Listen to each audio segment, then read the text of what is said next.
Thanks so much everyone for watching. We've got an epic lineup tonight of speakers. We've got an awesome panel here. Amazing group of functional doctors, technology, activists for a leap forward in medicine. You know, our goal is to make it easy for practitioners to learn in community. This ecosystem that is being set up by the meetup groups, we believe will be the future ecosystem of this evolved primary care network, and it all revolves around you. Welcome to the Functional Forum. Thanks for joining us in the charge to accelerate the evolution of medicine. Please welcome your host, James Maskell. Hello and welcome to the 70th episode of the Functional Forum. This month we are taking on one of the most important topics in medicine, chronic pain. With the opiate epidemic out of control, this is a critical moment for integrative and functional medicine practitioners to step forward into the breach. We're going to hear from some of the best interviews from around the conferences that we've been going to this year. Enjoy!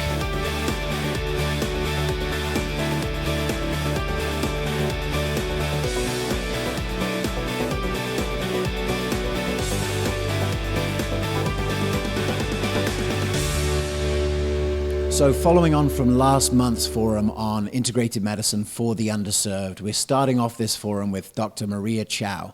She is a public health specialist, and she really got into the connection between public health, group visits, and chronic pain. I think it's a great place to start, and it really shows where all of us as practitioners, providers, doctors can all get together to provide real solutions for chronic pain in a group setting. It was an awesome interview. Check it out. All right, we are very excited to speak with Maria Chao, who is a doctor of public health and was one of the guest editors for this Journal of Alternative and Complementary Medicine, the first journal ever on group-delivered services. Maria, thanks for being with us. Absolutely. So Thank you for inviting me. Of course. So it's been awesome to see so much great content on group visits here. I know you've had a particular focus on the underserved. What sort of led you to working in this world of underserved medicine? So I started my career thinking about public health and thinking about complementary integrative health approaches, learned about health equity issues and disparities, and became really interested in how complementary medicine can address some of the gaps in biomedical conventional healthcare. I think that part of the impetus for me also is that many complementary integrative health approaches originated in communities of color, and so just thinking about assets-based medicine and what are the existing tools that we can leverage to address health disparities. Before we get into the details, does anyone else in public health think like you? I think that it's a growing field, which is very exciting. Yeah, that is really exciting. So you helped to put together this journal, and it was great to read it. Just for the people who maybe haven't gone through it yet, what were some of the highlights from your perspective? So part of what we saw, we got many submissions, which was very exciting, and we were thrilled to see that group visits are being used across the board for a range of health conditions. Certainly for chronic pain, for preventive medicine, for pediatric care. Also, there were interventions for providers, so looking at how to support nurses and nurse aides within residential settings. So that sort of broad spectrum of how groups can be used for multiple conditions as well as in many different settings. That was certainly one of the highlights. Yeah. And what about the sort of innovation in the delivery? Where do you feel like you're seeing innovation beyond just actually putting people in a room together? I think that when I think about conventional healthcare and just using chronic pain as an example specifically, patients are whole people, and with something like chronic pain, it's accepted that chronic pain is a biopsychosocial phenomenon, that it's something that we need to be thinking about a patient's emotional support, how their psychological tendencies may exacerbate pain or make it better. And that's really incredibly difficult to address in a 15-minute primary care visit.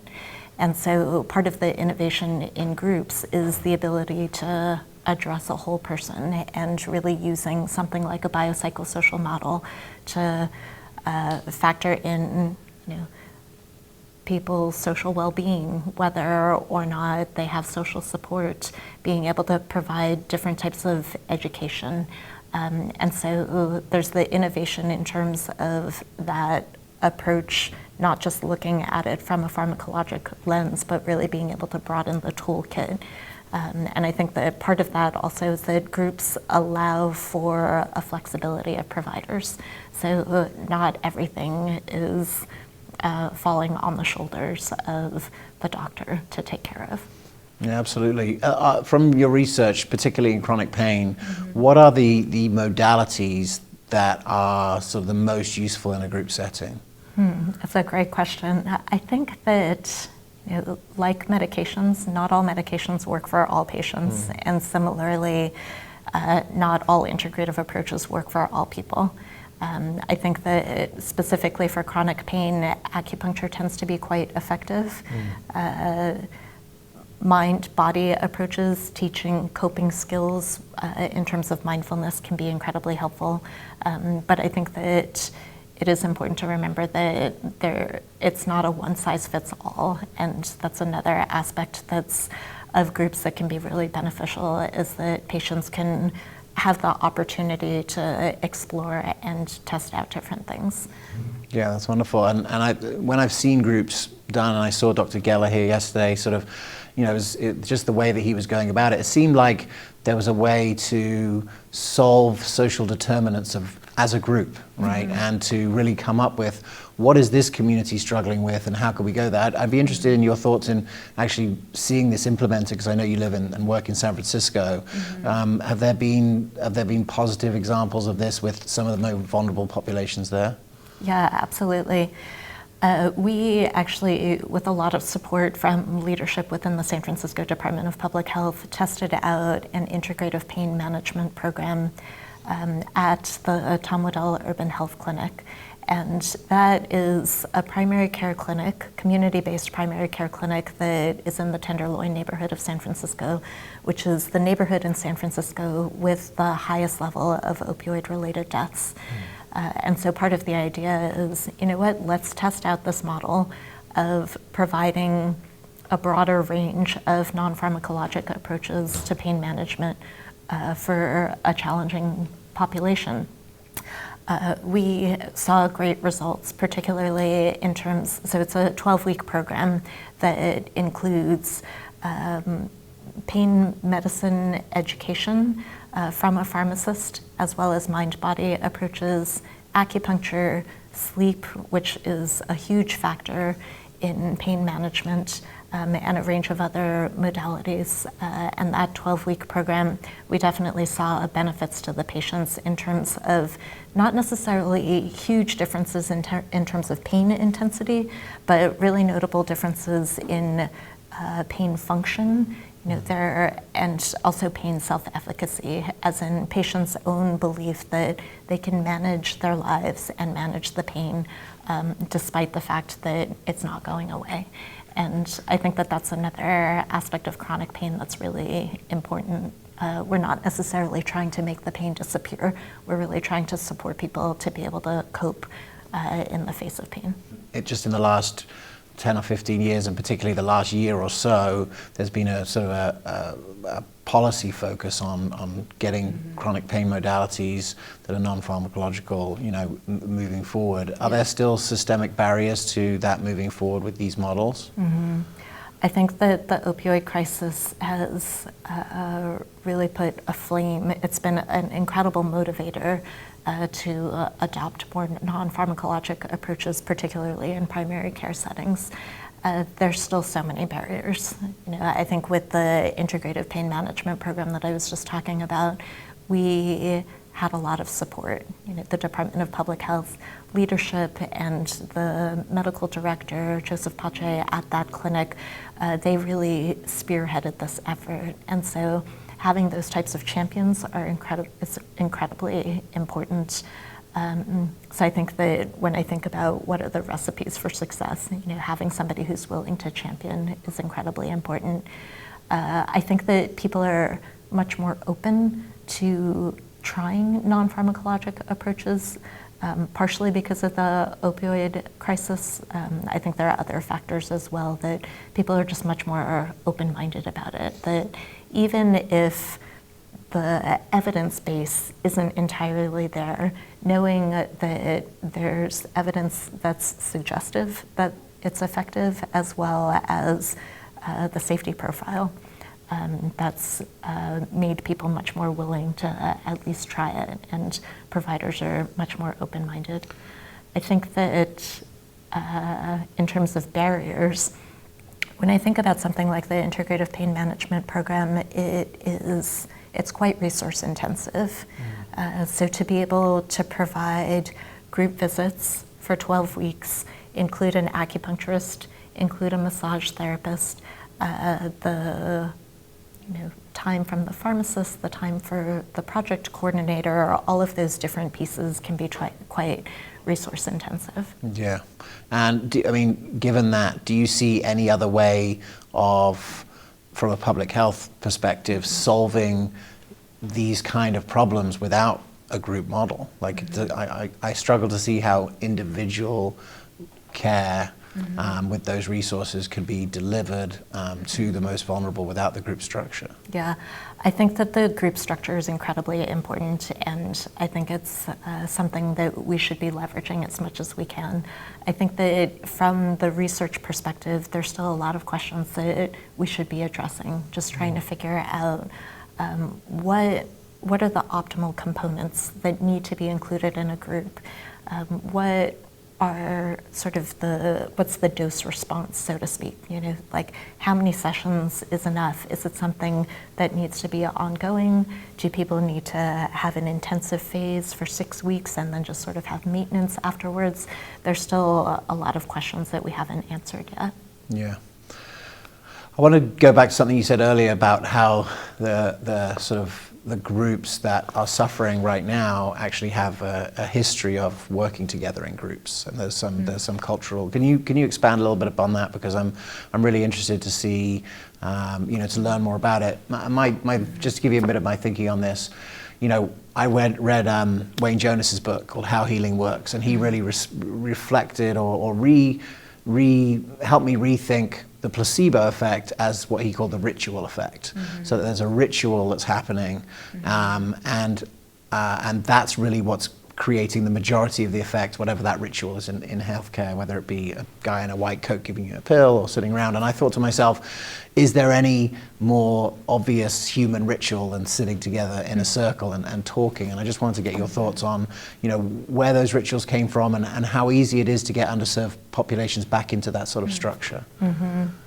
I think that's a beautiful framing of it, just thinking about how important it is for people to be in groups.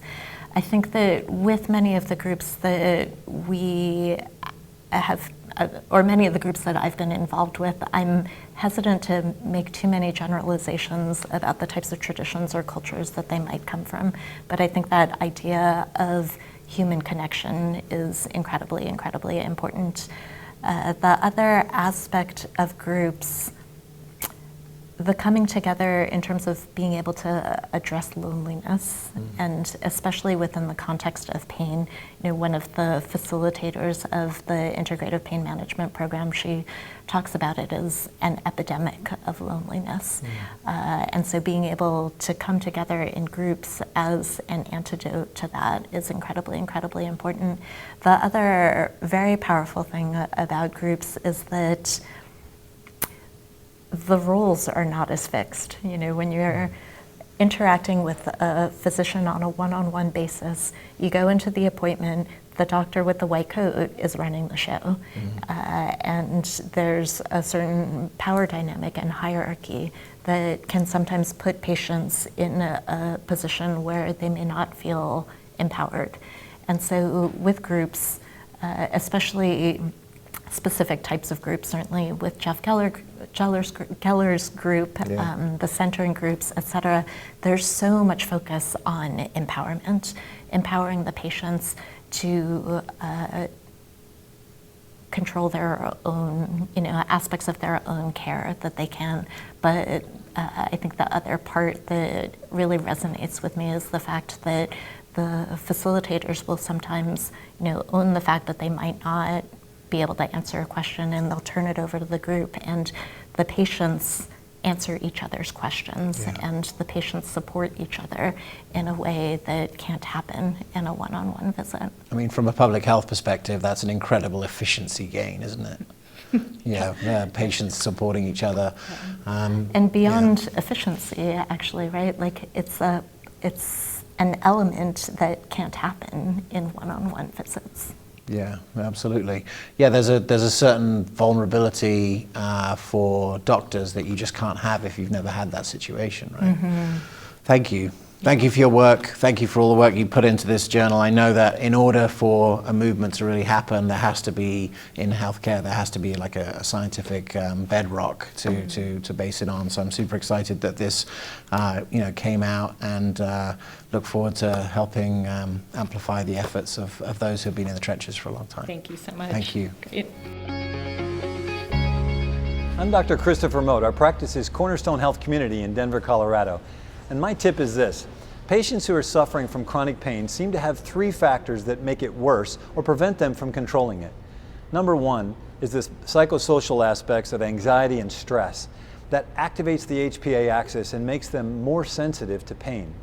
Number 2, we see chronic inflammation exacerbating this pain, usually in the form of biotoxins, such as inflammation and toxins from intestinal infections or oral infections in the mouth, or even bacteria that are releasing toxins from the nasal passages.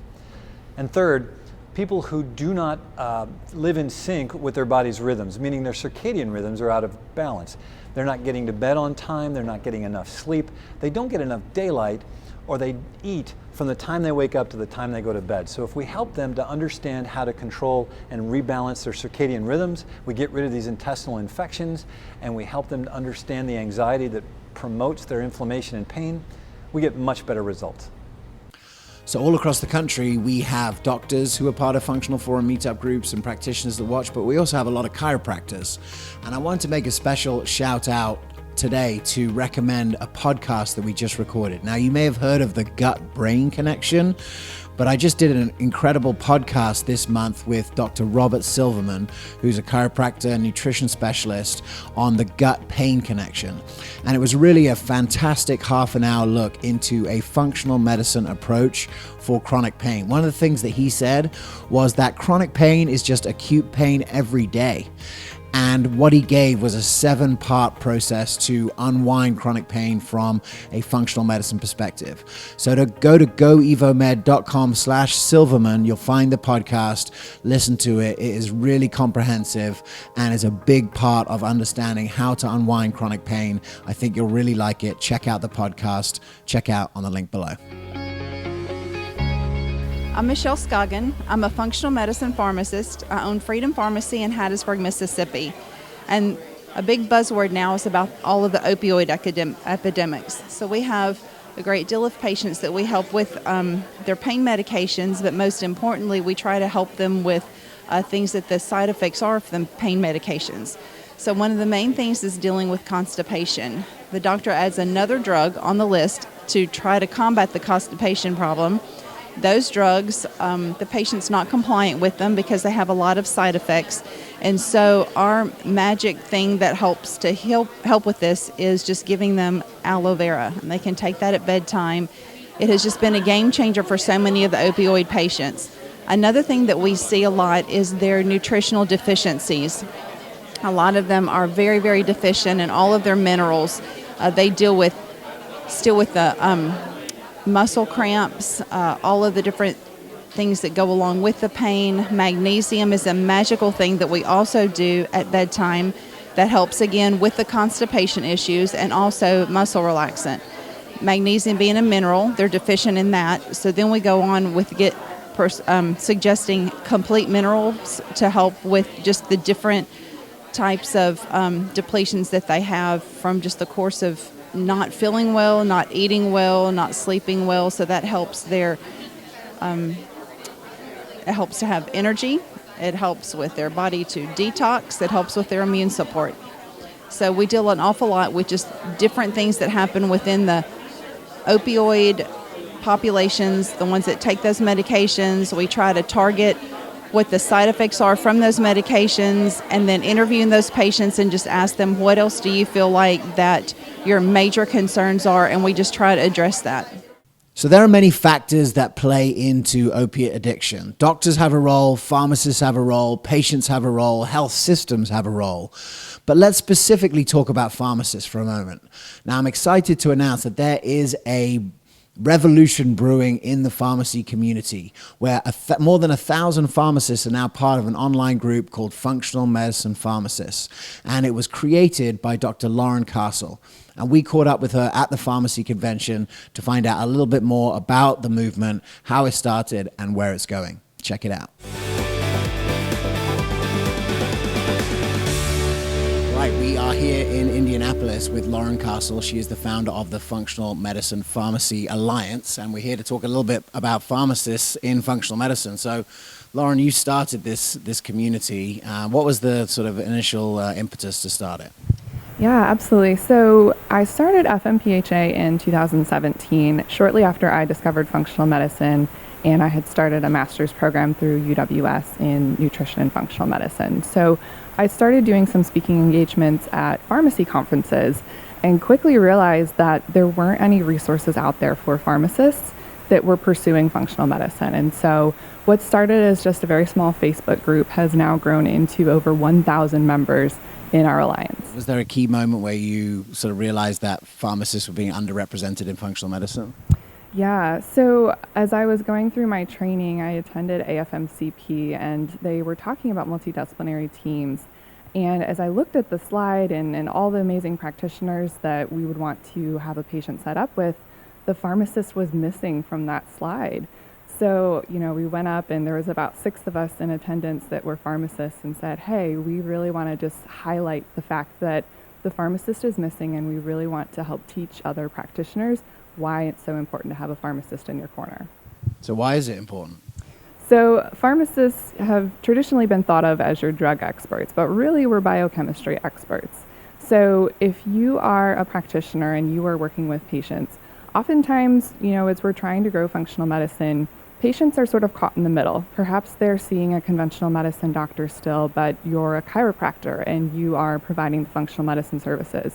So pharmacists can really bridge the gap between those different care modalities and help to deprescribe medications or to help with nutrient depletions from the medications, and really just look at the overall picture and help determine the best safe supplements as well to help complement their overall therapies. And are there specific areas of care that you feel like pharmacists are particularly well suited to help if you're talking about like getting people well, getting people off medication?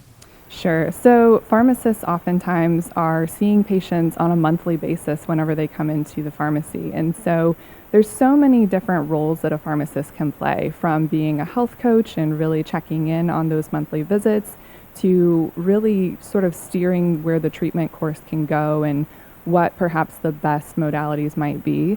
So being sort of that bridge between all of the different providers is just a role that pharmacists naturally fit into.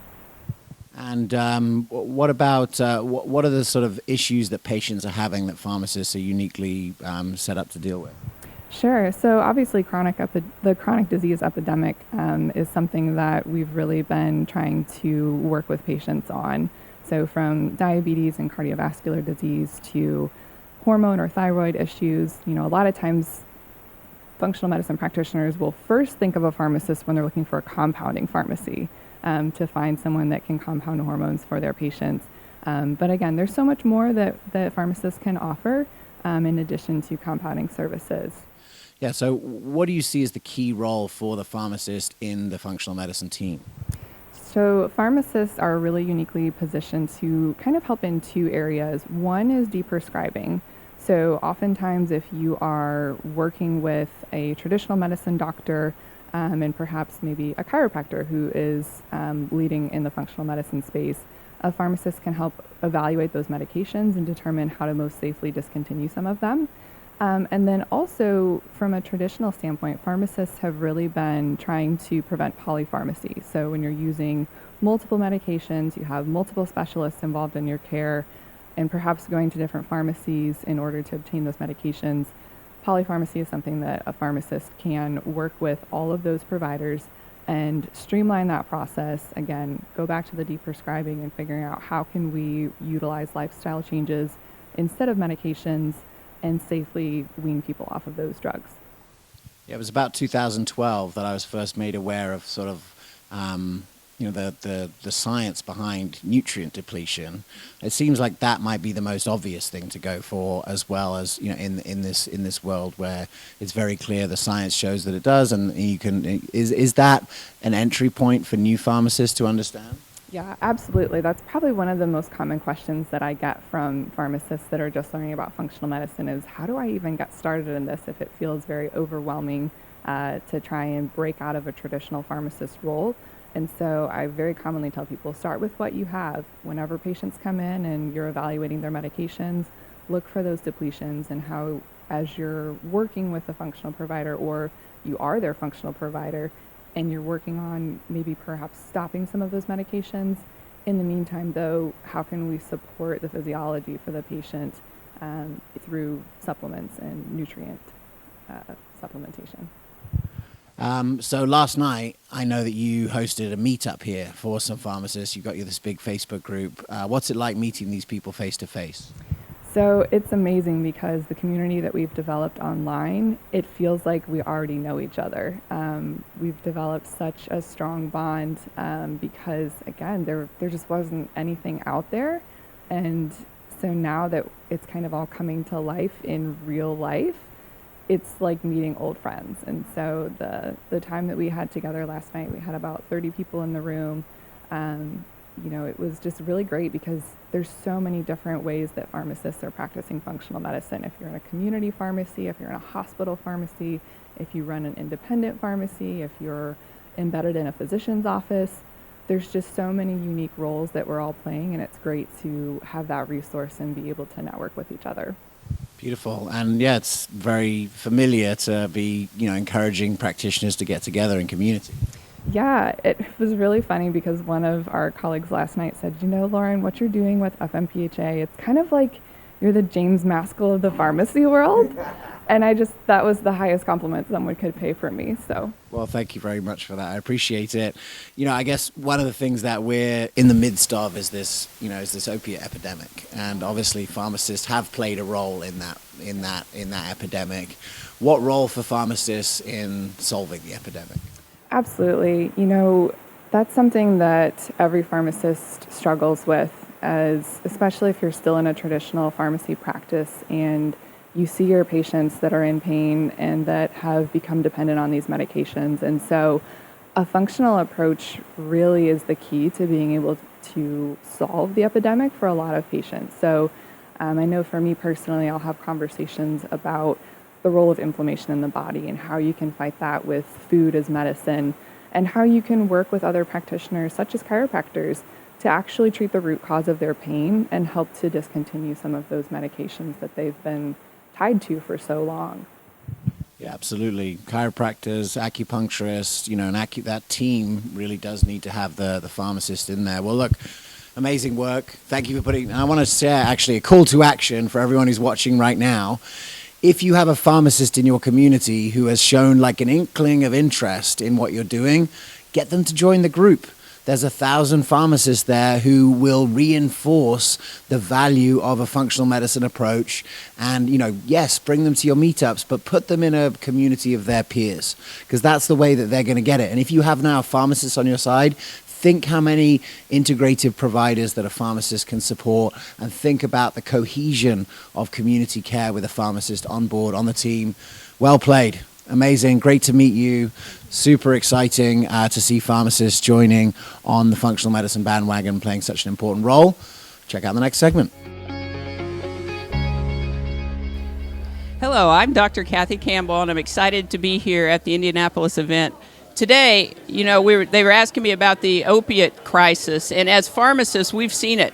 We've seen it coming. We saw it happening. But I really believe that the opiate epidemic is a symptom. It's not the problem. It was the spark that lit the dry earth of nutrient deficiency and profound dishealth of our society. So while we are having to manage a really tragic situation, it is the opportunity for us to reclaim health for our society. Supporting our patients with nutrients, with lifestyle, with love in that opiate situation is what independent pharmacists are all about. Being able to create that relationship and really support them on their journey of life and on their journey of health. So the opiates, that's not the problem. The real problem is the lack of care in our health care society. I'm really a stand that we put care back into health care. Well, my name is Dr. Alan Sossin. I'm an internal medicine specialist, but in recent years we've been working a lot with people with pain problems. And one of the things that happens as people get older, or even in young people, is they develop pain in a knee or in a hip or in a shoulder, in the lower back particularly. And what does pain do? It keeps you from moving. So if you lose mobility, it sets you up for all kinds of other problems, obesity and hypertension and lots of stress, inability to sleep. So we deal with pain. One of the agents that we use is injection therapy. So we do injections with prolotherapy, with platelet-rich plasma, with ozone, and in the last few years we started working with stem cells as well. So these are adipose tissues we take out of the patient, usually from the abdomen or the flank, and you can separate the stem cells from the adipose tissue, from the fat, in a machine, and put that in a syringe and inject it into the areas you're trying to treat. So you can inject shoulders and knees and elbows and necks and lower backs and all these areas we've been doing for years with really good effects, and can reduce pain, and sometimes it eliminates pain. And the big deal is it gets the person able to move again. Now they can exercise. Now they can establish a better quality of life. So I think these things can be awfully helpful for people when physical therapy has not done it, when pain pills, which don't do it anyway, don't do it. The injections can be really useful. So one of the most interesting doctors that we met this year was Dr. Cheng Ruan, and he is not only doing a ton of group visits in his practice, but he's also doing some innovative stuff with pain and pain management. And we caught up with him at the Institute for Functional Medicine's annual conference, and here are some of the best bits of his interview with regard to chronic pain. All right, we are back with Dr. Cheng Ruan. We're going to be talking about pain. He's running one of the most successful clinics here in Texas and dealing with a range of issues, but I know pain cuts across a lot of diagnoses, right? Yeah, literally. Yeah. And so the concept of pain is very misunderstood, I think. You know, whenever we say pain, people think of it as a negative thing, but pain can actually be a positive thing, right? And so we know that people who are born without pain receptors or without the procession of pain receptors, they tend to do something called self-mutilation. These babies would literally chew their fingers off and not know it, and it's a very terrible thing to go through. And they also have a very, very short lifespan, okay? So in that way, we need pain to know what not to do. And also there's a whole other subsect where people perceive pain to be very pleasurable as well, okay? And then there's a third portion about pain that could be a positive thing, is that pain tells us that something's wrong in our body. We probably shouldn't ignore it, right? And so what happens when pain goes crazy, right? I call it pain gone wild. What happens during that time? What happens is that there's something wrong in the body for a long period of time to cause pain. A really good example, one of the most common complaints coming into a clinic is lower back pain, all right? Lower back pain can be caused by anything. It can be caused by kidney issues, gut issues, digestive issues. It can be caused by heart issues.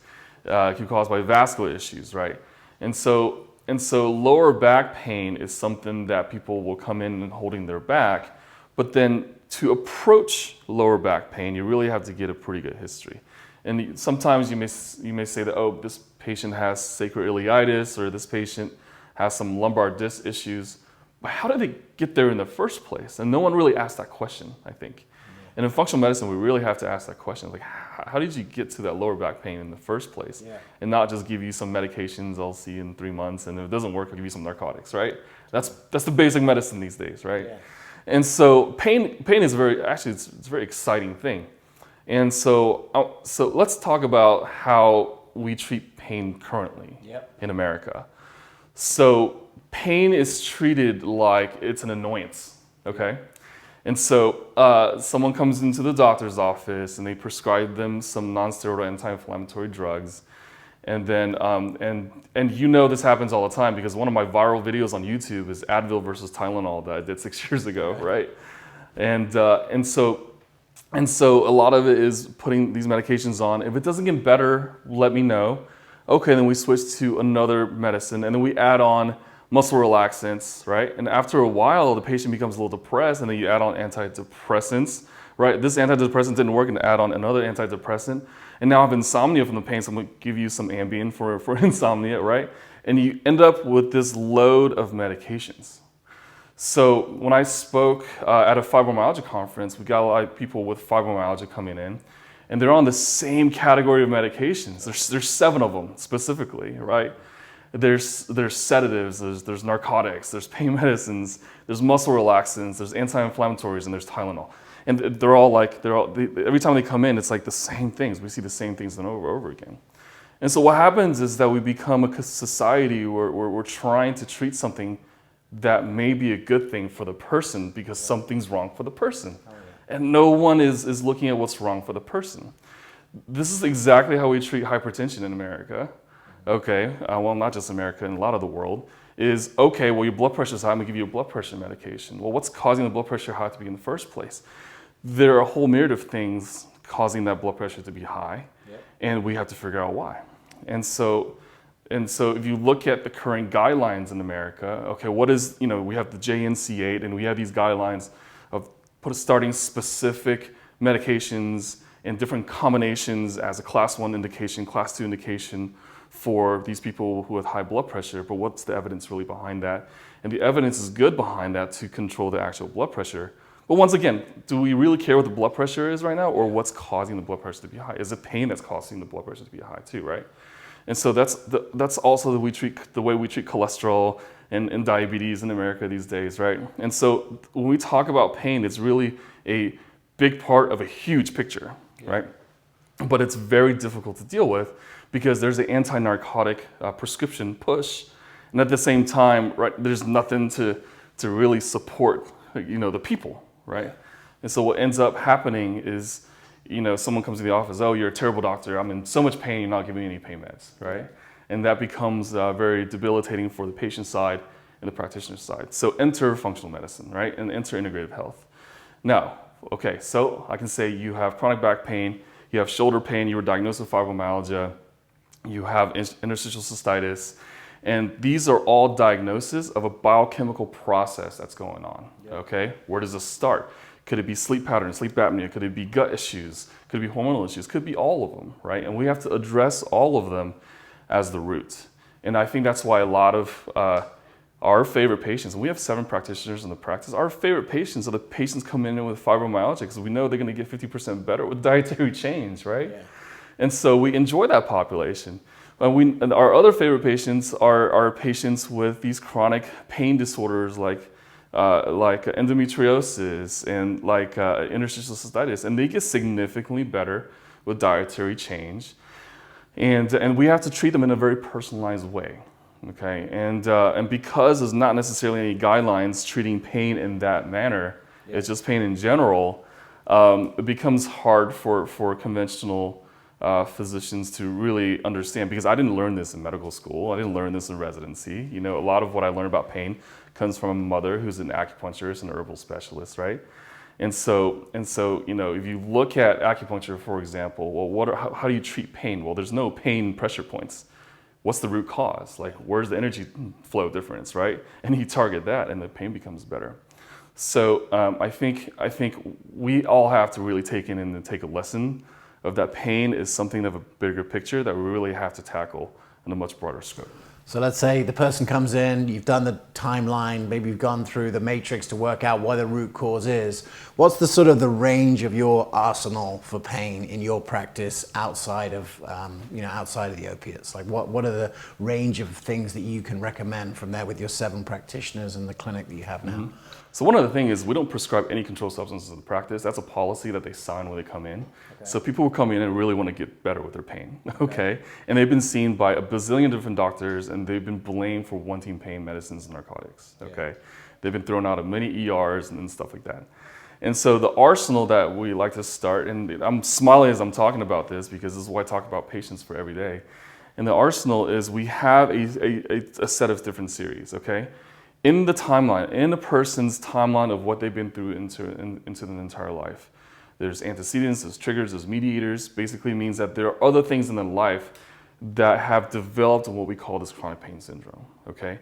By going to the root, by targeting that, by discussing that, we're able to tease out a lot more issues. One of the main issues is someone gets hospitalized when they're younger and they get hit with antibiotics and they get gut issues, and that's where the pain starts, okay? And then, well, let's get to that issue. Let's get to the gut issues. Or someone during the teenage years, they abused alcohol, right? And they gained a lot of weight, and that's where a lot of chronic pain syndrome comes. And they have a lot of self-blame because they think, oh, I'm drinking alcohol, that's why I have pain.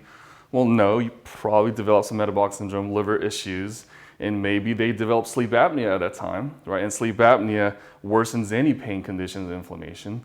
And if you maybe address the sleep apnea, then a lot of pain can improve, which is something that we have as well, right? And then you look at someone's complete metabolomics, looking at their advanced lipid profiles, looking at inflammatory markers, interleukins that have underlying inflammation. Maybe that's it as well. Yeah.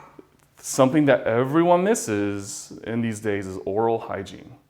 They can have started development of periodontal disease and worsen their perception of pain dramatically because their inflammation rate is very high. So we actually ask biological dentists to look at people's mouths once we see inflammatory factors being high, or even their cholesterol markers being high. Yeah. And these advanced cardiometabolic markers that we see in the blood work, so we get them to see a biological dentist first so you can find anything in there. And honestly, a lot of times, fixing the oral cavity can dramatically improve the numbers in terms of their metabolomics and their pain perception. Yeah.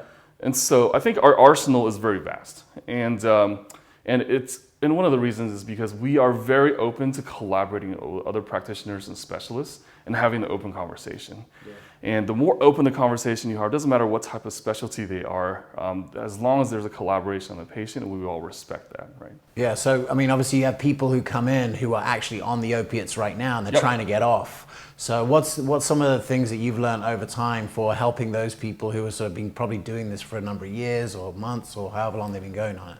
Right. So the first thing to do is to try to figure out why that's even happening in the first place, okay? How did they even come into the state of having been on so many opiates? And are they opiate dependent? And most likely yes at that time, right? And that's when we reach out to the practitioners, hey, I would like for us to work together and decrease the amount of narcotics being prescribed and being taken, okay? And that's where the health coaches come in. I mean, they're so good at stuff like that. But trying to dig to the underlying reason why sometimes it's not practical during a visit between a physician and the patient. Sometimes you really rely on the health coaches to dig a whole lot more out during the nutritional sessions and stuff like that.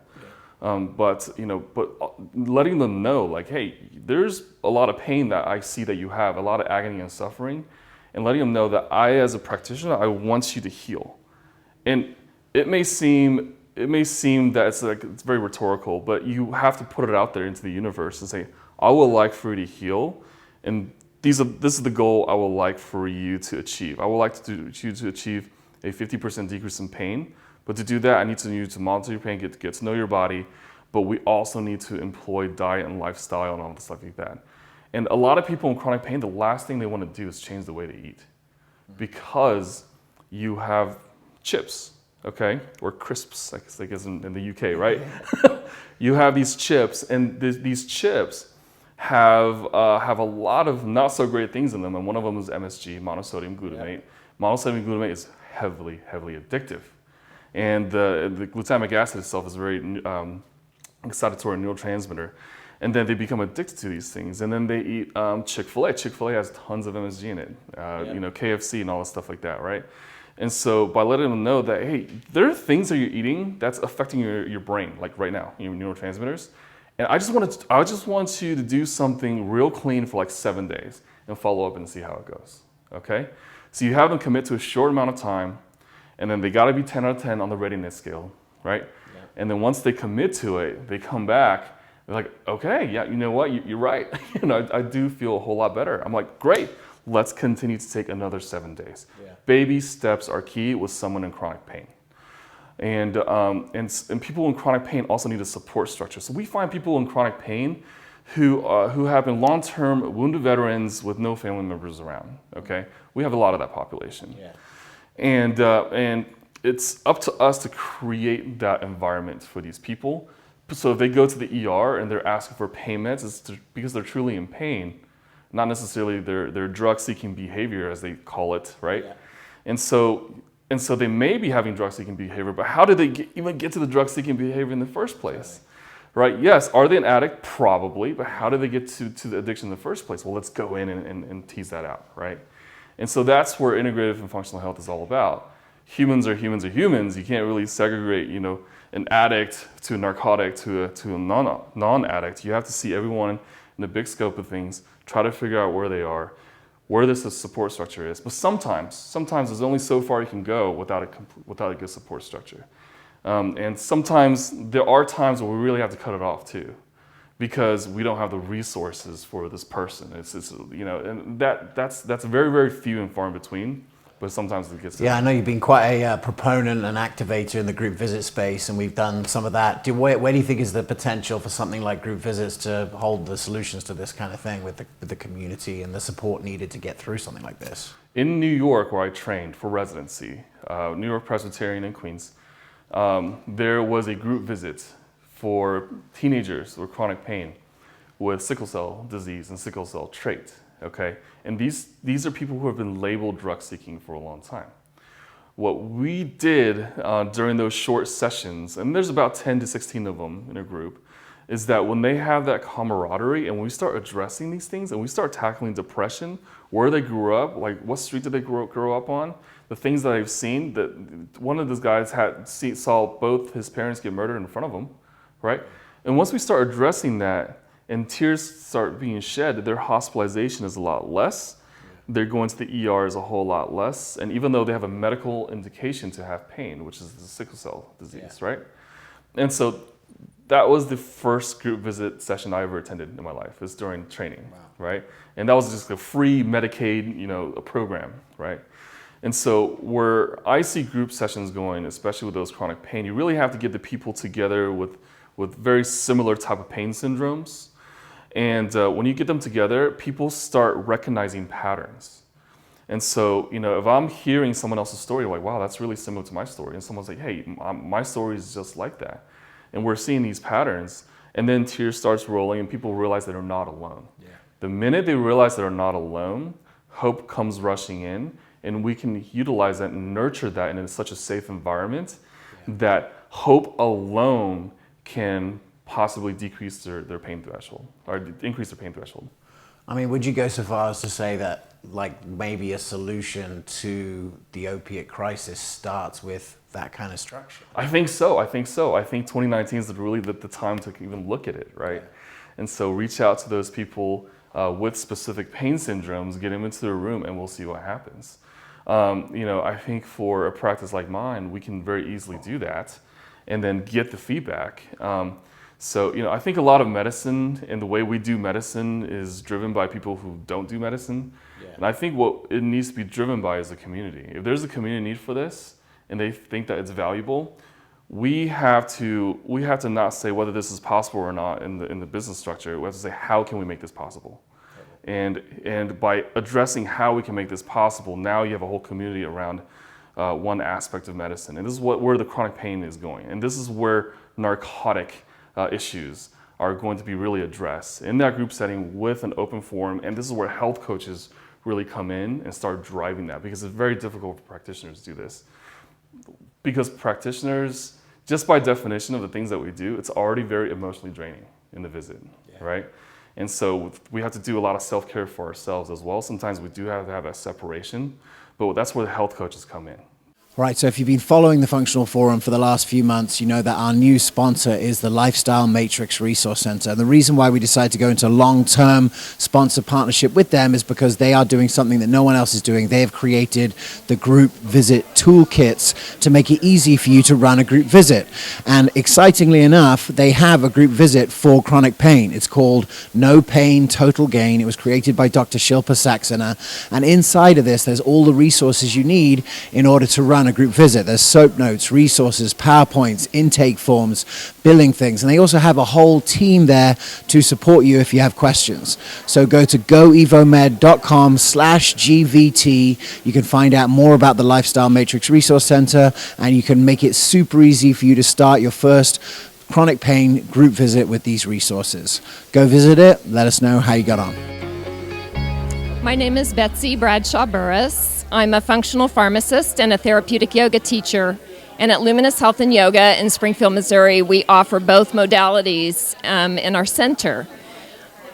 We found that in order to really support the whole patient, we have to offer the whole package. And so that involves lifestyle medicine. It involves making therapeutic changes in what we're eating and drinking, how we're sleeping, how we're playing, how we're relating.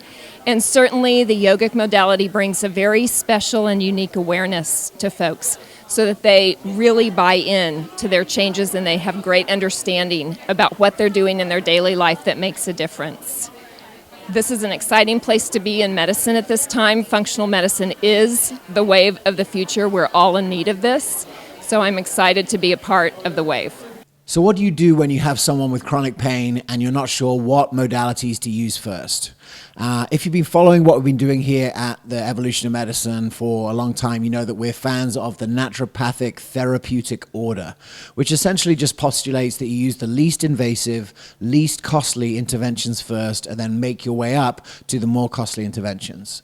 And so we went to the Integrated Medicine for the Underserved conference, and we saw a session on treating shoulder pain. And it was done by two naturopathic doctors, Sean and Sarah Hesler. They are naturopathic doctors, but they are also acupuncturists, and they talked about how to use food, herbs, needles, and hands to be able to get to the root cause of shoulder pain. It was a really interesting session, and we got some of the best bits here for you now. So I wanted to cover a few of the, in my opinion, more cost-effective nutrients and herbs to consider, which if not available to your patients, perhaps you can buy in bulk and distribute capsule machines or powders. Creatine powder is very, very cheap. And I'm not going to give it for every single shoulder pain case. I don't often give it, but if patients are really needing to build up muscle more quickly, if they are otherwise having some kind of wasting condition, cachexia for instance, and they're losing muscle mass, it will help to keep muscle mass on. It's a lot more cost effective than carnitine, in my opinion. Definitely magnesium. I tell my nutrition students magnesium is my favorite nutrient, and especially for muscles that are tense and overloaded, we need energy to relax muscles. So that kind of the default state once a muscle is overworked is to continue firing pain, kind of spaz up and not release properly, and magnesium helps that to relax. Can also be helpful if a patient has hypertension, if they have constipation, for instance. And magnesium, you can prescribe magnesium oxide for pharmacies for patients who do have insurance coverage. Otherwise, even just mag citrate caps are pretty inexpensive as well. Topical can be helpful. When we talk about home care, I'll usually have patients do castor oil at home. You can have them also do magnesium gel, which is usually mag sulfate in an aqueous base that they can apply to it. They're still, I think, going to need some systemic help as well. There's not as much skin absorption as I'd like. Epsom salt baths are great too, absolutely, and then you get the heat and you can alternate with ice, all that's great as well. Oh, for oral dosing, so I control it to the elemental dose, and so I'm typically going to be dosing about 500 milligrams. elemental. I will always warn patients that there is a possibility of loose stools. If that happens, just cut the dose in half. And that will tend to happen the longer they're on it. As their stores replete, their intestines will not need to absorb as much. And so they'll keep it in the lumen, and you can get some soft stools. It's not dangerous, though. Of course, some spasmolytic herbs. You can buy herbs in bulk from, say, ideally your local herbal shop. If there's an herbal shop that has bulk herbs or mountain rose herbs, buy them in bulk, distribute to patients. They can do teas, you can tincture them, etc. Make sure that patients are getting the building blocks that they need to repair, especially in non-healing injuries.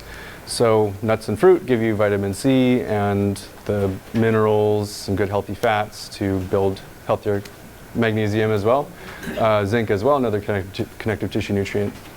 Glucosamine chondroitin, I don't use that often for shoulders in particular, more data on knee osteoarthritis, and it tends to be either patients do really well with it or they're non-responders. There's a recent study showing decrease in cardiovascular risk long-term using glucosamine as well.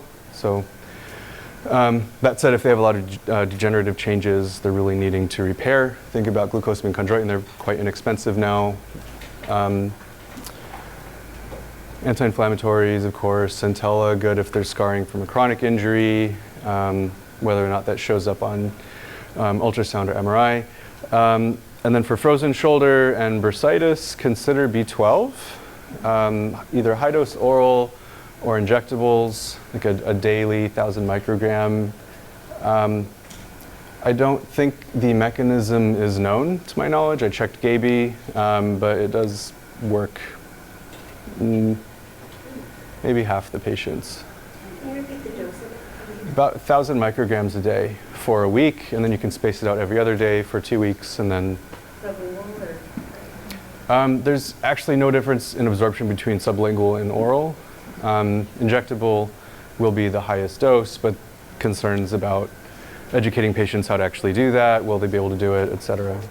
So I'm going to be talking about homeopathy a little bit. So the way that I generally approach homeopathy when I'm looking at an entire patient case, if it jumps out at me, I might throw in a remedy. But for pain, I'm realizing there are other interventions that seem to be more effective, and so I'm not prescribing homeopathy as much, but it's still a part of my practice. I thought it would be really relevant here. Homeopathy is quite inexpensive. It's complicated to learn, but you can learn some of these pearls for those who maybe don't do it, and if it seems to fit, the risk is quite low if it doesn't quite seem to be the right remedy. Okay, so arnica, you're thinking, this is probably the most commonly known one. People will know it for Tramiel, and it's great after a lot of injuries, but more specifically, post-trauma, if there's like a sore, bruised feeling, or a feeling as if the bed is too hard. The patient might say that, which I know sounds kind of strange. Ruta is for tendon and ligament laxity specifically, or ligament injury, excuse me. So this patient is better when they first start moving and then worse as they continue to move. So they'll say, I'm great when I first get out of bed in the morning, and then as I go on, the pain gets worse. And you can contrast that nicely to Rus Tox, which is the exact opposite. So Rus Tox is worse upon first motion in the morning and better as they continue moving. Back to Ruta for a second. They are better with heat and worse with cold. Rus Tox is better with continued motion and heat. Rus Tox, I covered that. Calc Floor is for laxity of ligaments and tendons, so cracking a shoulder and instability, you could consider Calc Floor for that. Apis, commonly used for bursitis, they're going to be worse with heat. And then Bryonia, this is your patient who doesn't want to move. They're just like, they're going to walk into your office, they're trying really hard not to move their shoulder. So frozen shoulder, pretty common remedy for this. And they're just worse with any motion, and there's also a sensation of dryness. So acupuncture. So just a few points to consider. Obviously, you're going to specify it for your patient specifically with what they have going on. You're not generally just going to treat only their shoulder, but if you are, these are some points to consider. So we have small intestine 9 and 10 on the back of the shoulder, large intestine 14 and 15, an extra point Jian Chan, which is here in the front. And then you could also consider adding in specific trigger points. So like the trapezius trigger point that's here at the top of the shoulder, gallbladder 21. There may be some others that you could consider too. Large intestine 4 for pain, etc. And then depending on the specific muscle that's affected, there are some trigger points that you could consider as well. That would get right into the belly of those muscles. Okay, so injection therapy. This is really, throughout the course of my practice, I've really moved toward more injections. And the reason is because I'm just getting such fantastic results with them. And the cost is really quite low. You can charge a lot if you want to, but it really doesn't cost a lot. So one of my favorite treatments right now is called perineural therapy or neural prolotherapy. Has anyone heard of it before? So this was developed by Dr. Liftoff in New Zealand. And essentially the idea is if there's ever a nerve that is either without enough oxygen or it's impinged in some way, it's going to start yelling. And so the body will the brain will, when we have an injury, it will do its first round of healing. And then it'll kind of be like, all right, so brachial plexus, you're gonna pay attention to that injury and continue healing it, and I'm gonna focus on other parts of the body. And then it kind of just goes from there, and that's when chronic pain can happen, right? We don't quite get to the end point here. And so Dr. Liftoff has determined that using a mixture of dextrose, typically buffered with sodium bicarbonate, or some docs are using mannitol as well, injected kind of into the trigger point area where there's pain, wherever people are having pain along those nerves, is working really beautifully to help with these chronic pain issues. And so almost any type of pain, in my experience, can benefit from this. It's extremely inexpensive. Most people are going to have it. So if you're working abroad at all, most places are going to be able to get some dextrose, right? And it's just a matter of educating, reminding ourselves where the nerves are. We forget anatomy after a while, right? Reminding ourselves about the dermatomes. And so really, you can treat someone for $1 or less. It's really beautiful. We both use it quite often in our practices, and typically patients are getting off the table and they're feeling some improvement almost right away. If we get it in the right places, they're having some improvement.